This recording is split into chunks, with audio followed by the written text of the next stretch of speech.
మోమోలాండ్ రాజు కూతురు ఆంజెలో చిన్నప్పటి నుండి చిరాకుతో కోపంతో ఉండేది. ఆమె ముఖంలో ఎప్పుడూ పొగరు కనిపిస్తూ ఉండేది.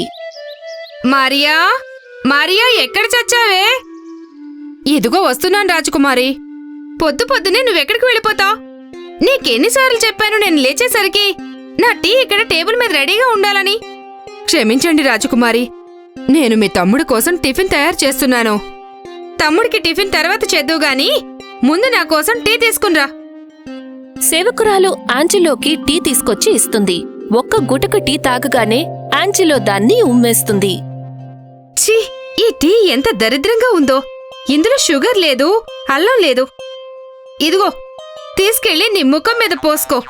నేను అడవికి వెళ్తున్నాను. నేను తిరిగొచ్చేసరికి భోజనం రెడీ చేసి సిద్ధంగా ఉంచాలి. ఆంజెలో అడవికి విహారానికి వెళ్తుంది. అడవిలో ఒక ముసలివాడు కర్రలు కొడుతూ ఉంటాడు. కర్రలు కొడుతూ కొడుతూ అతనికి ఆకలి వేస్తుంది. పక్కనే ఒక మామిడి పళ్ళ చెట్టు ఉంటుంది. కాని ఆ చెట్టుకి మామిడి పళ్ళు చాలా పైకి ఉంటాయి. ఆ ముసలివాడు ఒక రాయి తీసుకుని పళ్ళని పడగొట్టేందుకు ప్రయత్నం చేస్తూ ఉంటాడు. కాని ఆ ముసలివాడి గురి తప్పి ఆ రాయి వెళ్లి రాజకుమారి ఆంజెలో తలకి తగులుతుంది. అక్కడ ఎవరున్నారు? ఏ దుర్మార్గుండా మీదకి రాయి విసిరింది? కట్టెలు కొట్టుకునే ముసలివాడికి తాను విసిరిన రాయి రాజకుమారికి తగిలిందని తెలియగానే అతను చాలా భయపడతాడు. నన్ను క్షమించు రాజకుమారి, నేను మామిడి పళ్ళు పడగొట్టడానికి ఆ రాయి విసిరాను, కానీ పొరపాటు నాది. నాకేవీ చెప్పొద్దు. సిపాయిలు, ఇతన్ని పట్టుకోండి. ఈ రోజు సాయంత్రం నేను చూస్తుండగా ఇతన్ని కొరడా దెబ్బలు కొట్టండి. అదే రాజ్యంలో విల్ అనే ఒక బీద యువకుడు ఉండేవాడు. రాజకుమారి ఏ కట్టెలు కొట్టేవాడికి శిక్ష వేసిందో అతను విల్కి బాబాయ్ అవుతాడు. ఈ రోజు ఇంకా చాలా చేయాల్సిన పనులున్నాయి.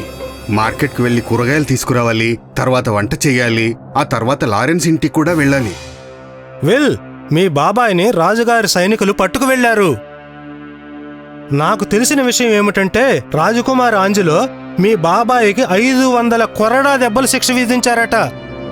విల్ వెంటనే పరిగెత్తుతూ రాజకుమారి మహల్కి చేరుకుని రాజకుమారిని క్షమించమని బ్రతిమలాడతాడు. రాజకుమారి, మా బాబాయ్ మీద దయ చూపించండి. ఆయన ముసలివాడు. 500 కొరడా దెబ్బలు తింటే ఆయన చనిపోతాడు. నాకు లంచ్ టైం కావస్తోంది. నా బుర్రని నువ్వు పాడు చేయకు. నాకుగాని కోపం వచ్చిందనుకో, శిక్ష పెంచి 1000 కొరడా దెబ్బలు కొట్టిస్తాను. సైనికులు, ఈ యువకుడిని బయటకు తీసుకువెళ్ళండి. రాజకుమారి ఆంజెలో విల్ మాటలను వినిపించుకోదు. విల్ బాబాయిని 500 కొరడా దెబ్బలు కొట్టిస్తుంది. విల్ బాబాయి బాధతో ప్రాణాలు వదిలేస్తాడు. రాజకుమారి, మీరెప్పుడైనా ఆలోచించారా? ఒకవేళ అందరూ మీలాగే కోపంగా ఉంటే ఈ ప్రపంచం ఎంత భయంకరంగా ఉంటుందో? నేను వచ్చి ఎలా మిమ్మల్ని క్షమించమని బ్రతిమలాడానో, మీరు కూడా ఏదో ఒక రోజు అలాగే క్షమించమని బ్రతిమలాడే రోజు తప్పకుండా వస్తుంది. రోజులు గడుస్తున్న కొద్దీ రాజకుమారి కోపం ఇంకా పెరుగుతూనే ఉంటుంది. రాజ్యంలోని ప్రజలు రాజకుమారి పేరు వినగానే వణికిపోయేవారు. ఆమె రోడ్డు మీద నుండి వెళ్తుంటే ప్రజలు ఆ దారి వదిలి పారిపోయేవాళ్లు. ఎవరైతే ఇంట్లో ఉంటారో వాళ్ళు తమ కిటికీలు తలుపులు మూసుకునేవాళ్లు. ప్రజల భయం ఏమిటంటే రాజకుమారికి ఏ కారణంతో కోపం వచ్చి కొరడా దెబ్బలు కొట్టిస్తుంది అని. ఒకరోజు కోపంతో రాజకుమారి తన తమ్ముడిని చెంప మీద కొడుతుంది. అప్పుడు ఆమె తమ్ముడు అలిగి రాజ్యం వదిలి వెళ్ళిపోతాడు. మళ్ళీ ఎప్పుడూ తిరిగి రాలేదు. కొడుకు వెళ్ళిపోయిన బాధలో మహారాజు అనారోగ్యానికి గురవుతాడు. పక్క దేశపు రాజు స్టూవర్ట్కి మోమోలాండ్ దేశపు రాజకుమారుడు రాజ్యం వదిలి వెళ్లిపోయాడని, మహారాజు జబ్బుతో మంచం పట్టాడని తెలుసుకోగానే స్టూవర్ట్ అదే అవకాశంగా తీసుకుని మోమోలాండ్ దేశాన్ని ఆక్రమించేందుకు పథకం వేస్తాడు. మంత్రిగారు, మోమోలాండ్ రాజ్యం మీద దాడి చేసేందుకు ఏర్పాట్లు చేయండి. ఆ రాజకూతురికి కోపం ఎక్కువని విన్నాము. ఆమెను నా రాణిగా చేసుకొని ఆమె పొగరు అనుస్తాను. స్టూవర్ట్ మోమోలాండ్ రాజ్యం మీద దాడి చేస్తాడు. రాజకుమారి, మీరు రాజుగారిని తీసుకుని పారిపోండి. శత్రువులు మహల్ దగ్గరకు వచ్చేశారు. స్టూవర్ట్ మిమ్మల్ని బలవంతంగా పెళ్లి చేసుకుని తన రాణిగా చేసుకోవాలని అనుకుంటున్నాడు. ఆంజెలో జబ్బుపడ్డ తన తండ్రిని గుర్రం మీద ఎక్కించుకుని అడవిదారి గుండా పారిపోతుంది. స్టూవర్ట్ ఆమెను వెంబడిస్తాడు. అడవిలో ఒక ఊబి ఉంటుంది. ఆంజెలో వెళ్తున్న గుర్రం ఆ ఊబిలో పడిపోతుంది. ఆంజెలో ఏదో విధంగా బయటికి వచ్చి తన తండ్రిని కూడా ఊపి నుండి బయటికి లాగుతుంది.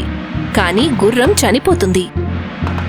భగవంతుడా, ఇప్పుడు నేనేం చెయ్యాలి? కాసేపట్లోనే స్టూవర్ట్ ఇక్కడికి వచ్చేస్తాడు.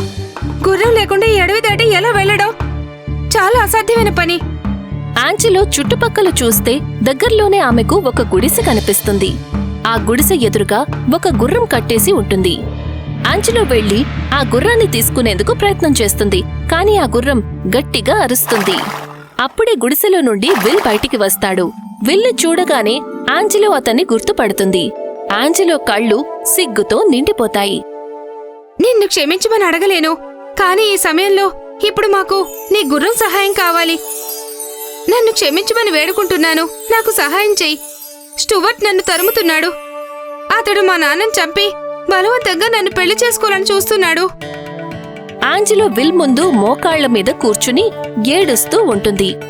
మీరు లేవండి, నా కర్తవ్యాన్ని నేను పూర్తి చేస్తాను. విల్కి అడవిలోని అణువణువు బాగా తెలుసు. అతను తన గుర్రం మీద రాజుని ఆంజెలోని కూర్చోబెట్టుకుని ఒక సురక్షితమైన ప్రదేశానికి తీసుకువెళ్తాడు. నువ్వు చెప్పింది నిజమే విల్. ఒకవేళ ఈ ప్రపంచమంతా నాలాగా కోపిష్ఠులైపోతే చాలా అనర్థం జరిగిపోతుంది.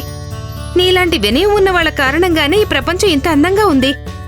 నా కోపానికి కారణం నేను రాజకుమారిగా పుట్టడమే. ఇప్పుడు నా అహంకారం తొలగిపోయింది. అందుకే ఇప్పటి నుండి నాకు కోపం రాదు. ఇక మీదట నా జీవితంలో ఎప్పుడూ కోపం తెచ్చుకోను.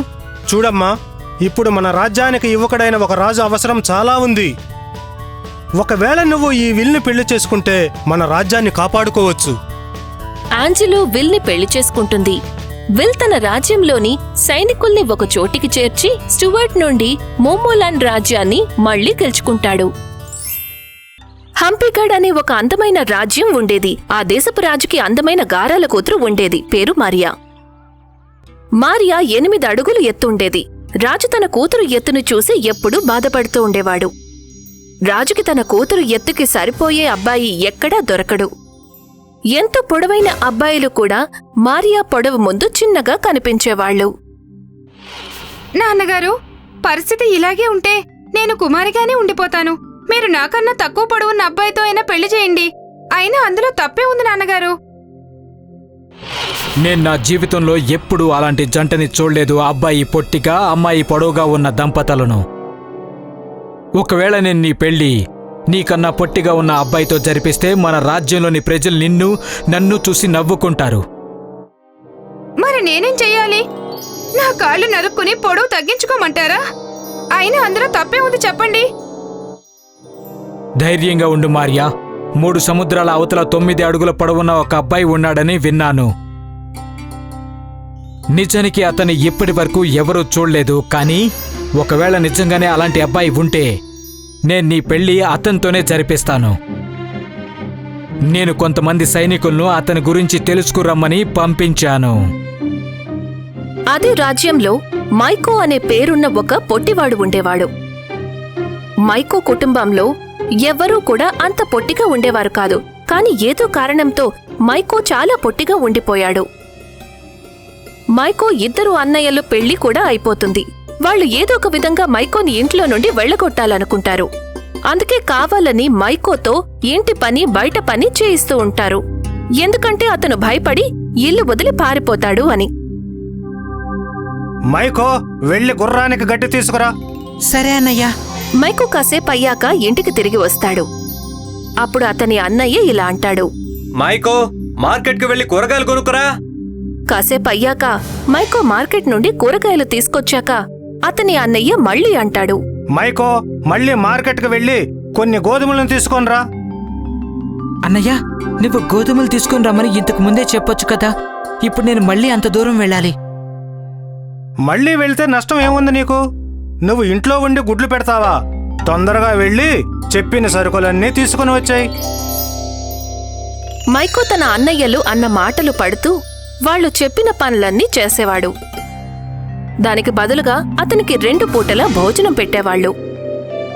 మైకో అంత సులభంగా మనల్ని వదిలి వెళ్తాడని నాకనిపించడం లేదు. వాడికి భోజనం పెట్టడం ఆపేద్దాం.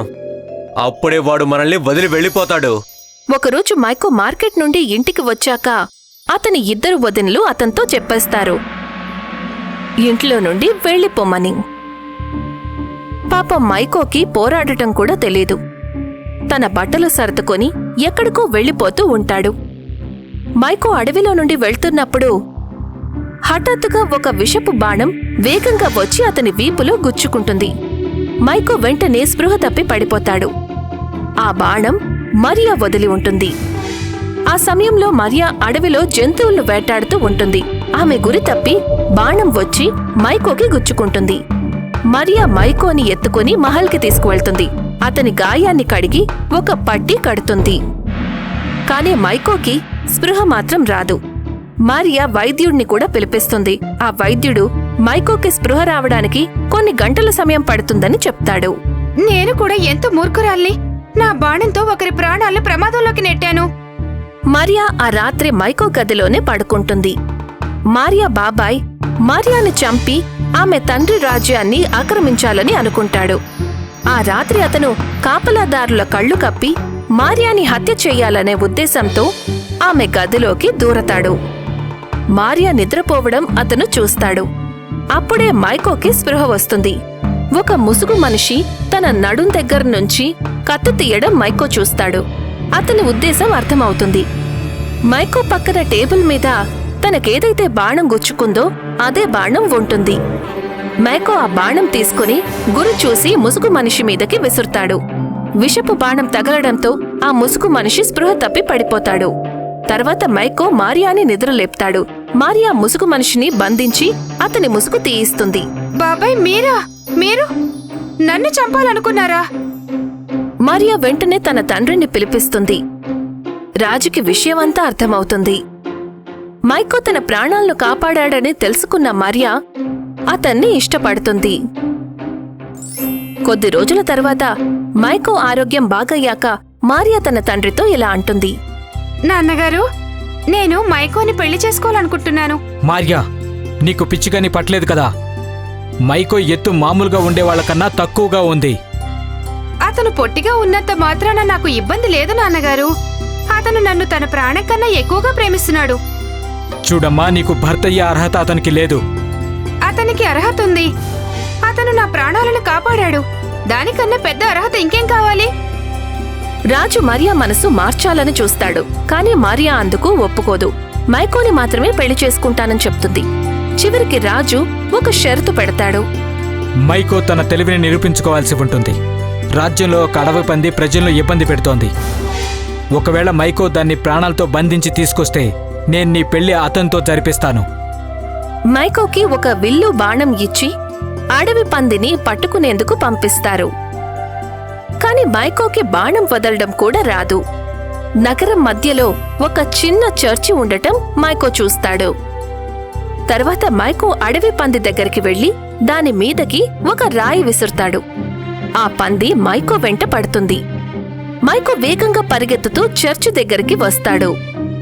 అతను చర్చి తలుపులు ముందే తెరిచి ఉంచుతాడు. మైకో చర్చిలోకి దూరతాడు. అడవి పంది కూడా అతని వెంటే వెళ్తుంది. చర్చి లోపలి గోడకి ఒక చిన్న కిటికీ ఉంటుంది. మైకో కిటికీలో నుండి దూకి బయటికి వస్తాడు. వేగంగా ముందుకి వచ్చి చర్చి తలుపులను మూసేస్తాడు. ఆ విధంగా మైకో అడవి పందిని ప్రాణాలతో పట్టుకుంటాడు. రాజు మైకో తెలివితేటలను చూసి చాలా సంతోషిస్తాడు. తన కూతురి వివాహాన్ని అతనితోనే జరిపిస్తాడు.